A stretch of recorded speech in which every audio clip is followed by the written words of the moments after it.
Sa pagpapatuloy ng ating balitaan, dapat nang itigil at huwag nang pag-aksayahan ng oras. Ito ang naging hamon ni Vice President Sara Duterte sa mababang kapulungan matapos igiit na walang sapat na patunay ang mga reklamong isinampa laban sa kanya. Kinundina rin ng pangalawang Pangulo ang anyay pamumulitika sa mga pagdinig habang pasan ng publiko ang mataas na gastusin dahil sa krisis. Si Jason Rubrico magbabalita live. Jason, magandang gabi. Almar, magandang gabi. Binatikos ni Vice President Sara Duterte ang House of Representatives dahil aniya mas inuuna ang politika kaysa sa kapakanan ng milyong-milyong Pilipino na dumaraing sa mataas na presyo na bilihin. Kaya naman aniya, mas ilalaan niya ang kanyang oras sa pagtulong sa mga Pilipino kaysa sa dumalo sa pagdinig kanina.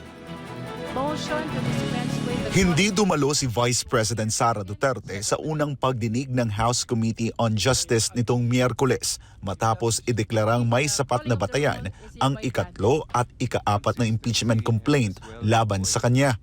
Ayon kay VP Sara, walang patakaran na nagsasabing kailangang personal na dumalo ang respondent sa mga pagdinig ng impeachment complaint. Giit ng pangalawang Pangulo na isumite na niya ang kanyang answer ad catalem kaya wala nang ibang dapat gawin ang mga mambabatas kundi ibasura ang mga akusasyong wala namang matibay na basehan. Iginit din ni VP Sara na ang imbitasyon sa kanya na dumalo sa pagdinig ay tila ginagamit upang makabuo ng naratibo na magkakaroon ng mini trial batay sa umano'y hindi niya pagsagot at pagdalo. Binigyang diin din niya na isa lamang umanong fishing expedition ang pagdinig laban sa kanya. Binatikos din niya ang komite dahil sa umano'y pag-uunan ng politika kaysa sa kapakanan ng milyon-milyong Pilipinong nahihirapan sa mahal na bilihin. Dagdag pa niya, mas pipiliin niyang ilaan ang kanyang oras sa pagtulong sa mga Pilipino kaysa dumalo sa pagdinig. Sa isang press conference naman sa Makati City, iginiit ng defense team ni VP Sara Duterte na unconstitutional ang pagdinig ng komite. We believe that the committee really has no jurisdiction to conduct any form of trial. Given that the Constitution only vests the power and authority to conduct trial in the Senate, then the House of Representatives or any of its committees cannot do that. We cannot participate in a proceeding that we think is unconstitutional. We cannot have the Vice President appear before a body exercising a power or authority that is vested by the Constitution in another tribunal. Dagdag pa ng depensa, wala sa batas na nire-require ang isang respondent na dumalo sa pagdinig. First and foremost, there is no rule, law, requiring the respondent to attend the hearings or the proceedings before the Committee on Justice. I think that is clear. Hindi naman dapat natin pagdebatihan yan. In fact, the Constitution is clear also. Diba, na if you read the Constitution, wala namang nakasaad doon na talagang requiring the Vice President to attend. Sa gitna ng ma-impeachment complaint laban sa kanya, muling nilinaw ng depensa ni VP Sara na hindi ito nangangahulugang hindi siya sumasagot. Dagdag pa ng kampo na ayon sa batas, ang responsibilidad na magpatunay ay nasa mga nag-aakusa at hindi sa Vice Presidente. Let's not blur our legal system, diba? Ayon sa legal system natin, the burden of proof is actually on the accusers. Doon sa mga nag-a-allege na may ginawa siyang impeachable offense, the burden of proof lies with them. No? Dapat pakita muna nila na matibay ang kanilang mga ebidensya.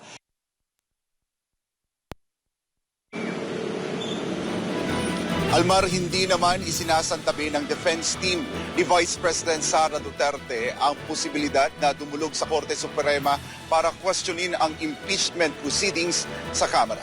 Para sa Diyos at sa Pilipinas kumahal, balik sa iyo, Almar. Jason, maraming salamat sa iyong live report. Sinangayunan ng dating opisyal ng Malacanang ang desisyon ni Vice President Sara Duterte na huwag dumalo sa pagdinig sa Kamara. Narito ang ulat ni Franco Baranda.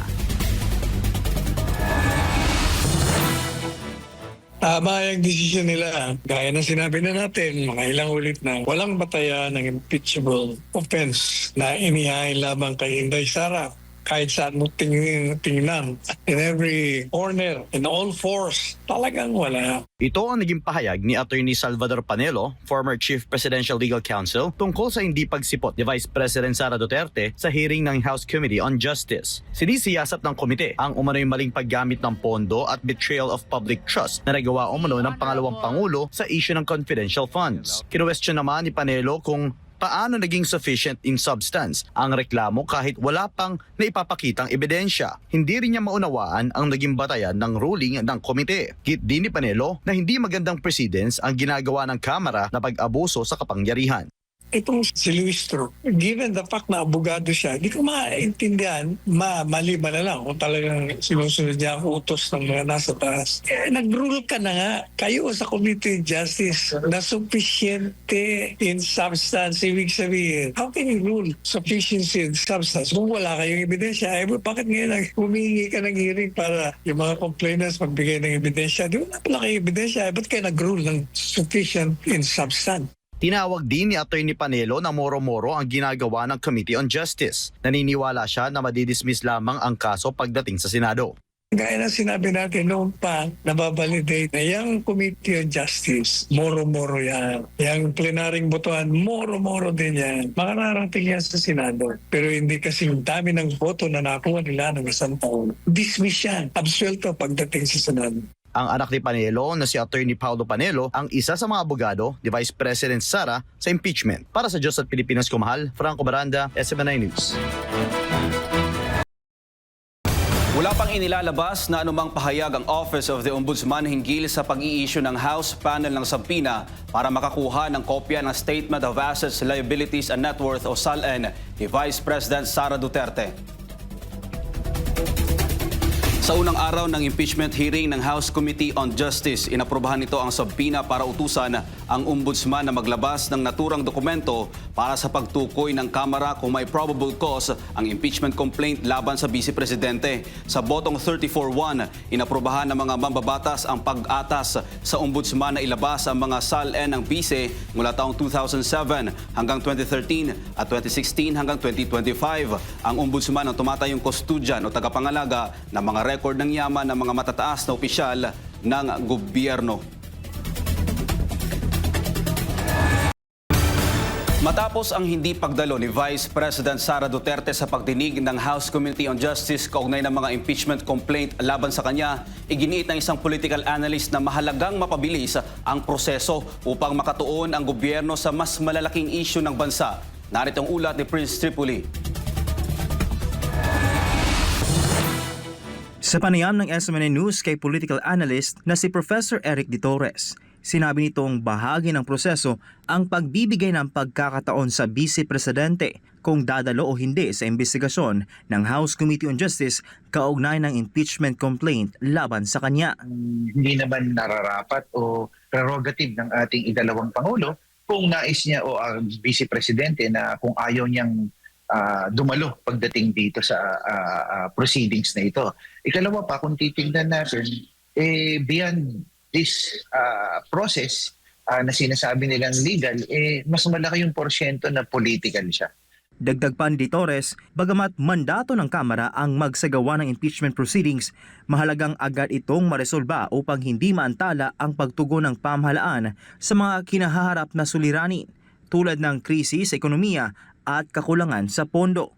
Ipinaliwanag din niya na kapag napatunayang sapat ang reklamo, iaakyat ito sa Senado na magsisilbing impeachment court habang ang Kamara ang gaganap bilang taga-usig. Dapat magkaroon ho ng mabilis at masusing investigasyon patungkol dito. Naiintindihan natin yan. Pero ang pinakamahalaga ho, madesisyon na kung ano ba talaga. Dahil mas marami ho tayong problemang kinaharap.